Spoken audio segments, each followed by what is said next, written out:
Halo teman-teman, balik lagi. Ya, jadi kita pengen bikin aplikasi baru ya, namanya sesuai dengan nama API-nya aja ya, karena di sini kan API-nya itu API yang ingin kita pakai itu belanja API ya. Berarti kita bikinnya kayak ini aja ya, belanja atau fake market gitu ya. Bikin new project ya. Nah, ini kita kasih yang empty aja. Kita pilih yang empty activity. Next, misalkan di sini belanja, ini jangan example dah. Misalkan kiat coding belanja. Ya. eh Finish misalnya, ntar dulu. Ini kiat coding belanja. Ya udah deh, kita finish aja ya. Ini jangan lupa ya.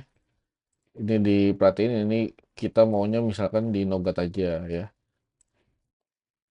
Ini juga build language-nya pakai yang Kotlin DSL aja, lalu kita finish.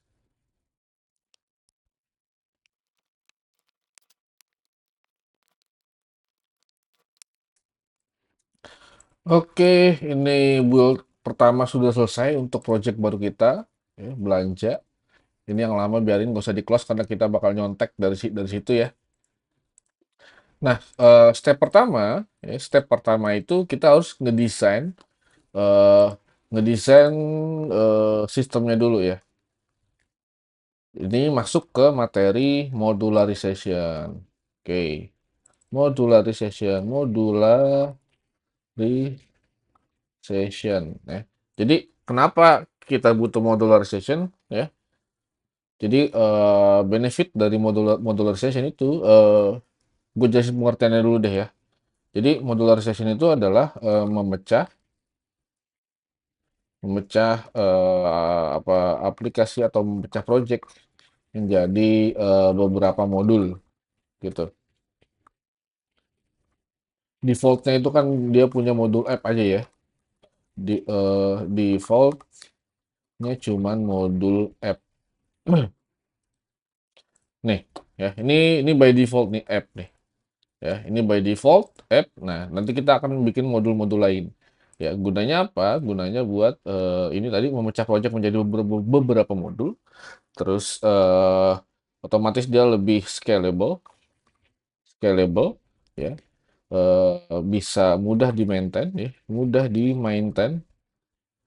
Ya.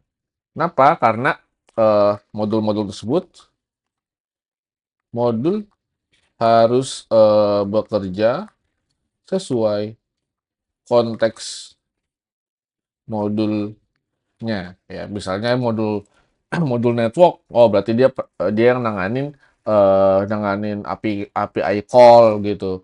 Terus modul apa, ada modul autentikasi, oh berarti yang dia nanganin eh, log login dan register gitu ya. Terus ada lagi modul home misalnya, oh berarti dia nanganin tampilan depannya aja kayak gitu-gitu ya.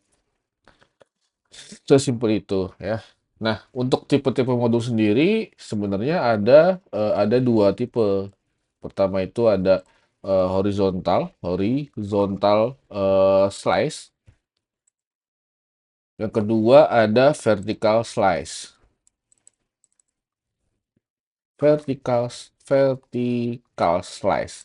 Nah, ini berdasarkan pembagian modul ya. Terus yang ketiga itu ada hybrid slice. hybrid hybrid slice gitu ya. Nah, kalau horizontal slice dia memecah modul berdasarkan apa? Berdasarkan layer. Contohnya kayak misalnya eh, network, terus UI komponen, terus dan lain-lain gitu ya. Yang tidak ada hubungannya sama fitur gitu ya. Tidak ada hubungan dengan fitur. Ada hubungan dengan fitur. Ini modul by layer gitu. Slicing modul by layer. Slicing modul by layer. Nah, kalau yang vertical slice itu kebalikannya ya. Dia ini slicing modul by feature ya. Contohnya apa? Contohnya adalah eh, apa ya, home, terus autentikasi ya, atau ya gitu lah, home autentikasi, terus ada misalnya chart ya dan lain-lain gitu. Lalu ini pasti berhubungan dengan fitur ya, berhubungan dengan fitur. Lalu di sini ya biasanya atau bagusnya itu harus mengimplement pattern menggunakan pattern API IMPL ya.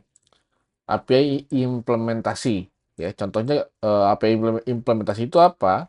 API implementasi ini adalah ini gue bikin dari sini deh ya. API IMPL. Ada API, ada IMPL. API dan implementasi. Nah, API ini adalah interface isinya. Isinya interface ya, interface atau dia tuh framework instance ya. Terus dia akan diimplementasi ya. Implementasi ini adalah instance buildernya ya. Instance yang membangun API gitu ya. Nah, jadi kenapa harus pakai ini? Karena untuk kepentingan cross modul.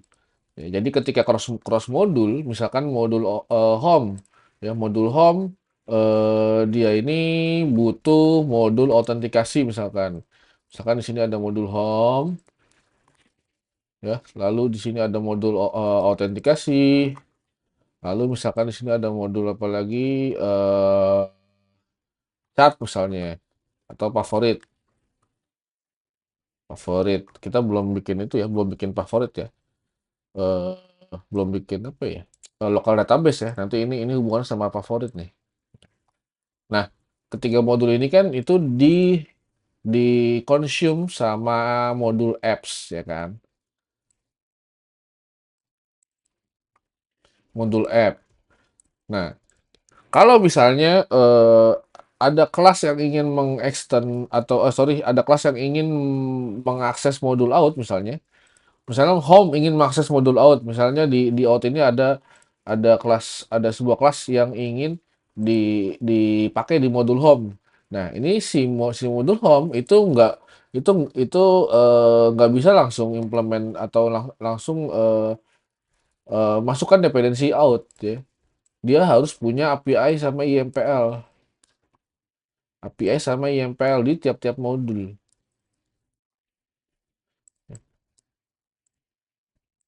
Di sini, ini di sini ya.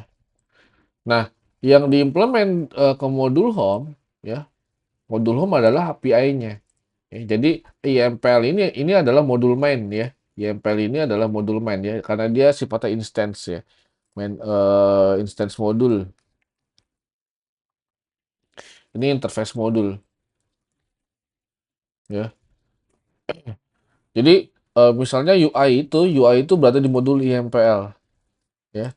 Di modul IMPL dari home misalnya, home UI. Nah dia harus berada di modul IMPL. Modul implementasi gitu. Sementara kalau misalnya dari UI yang UI apa UI home ini dia butuh butuh data class yang ada di out ya. Nah, data class itu atau misalkan repositorinya out misalnya dia harus berada di API gitu. Jadi yang diimplement oleh si home itu adalah API-nya gitu. Begitu juga kalau misalnya si autentikasi dia pengen manggil apa sebuah kelas yang ada di home modul.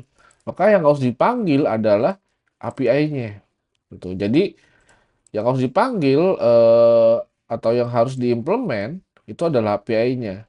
Jadi implement ketemu API ya eh begitu ya, pokoknya implement itu harus harus ketemu ketemu API ya untuk tiap-tiap modul. Karena apa?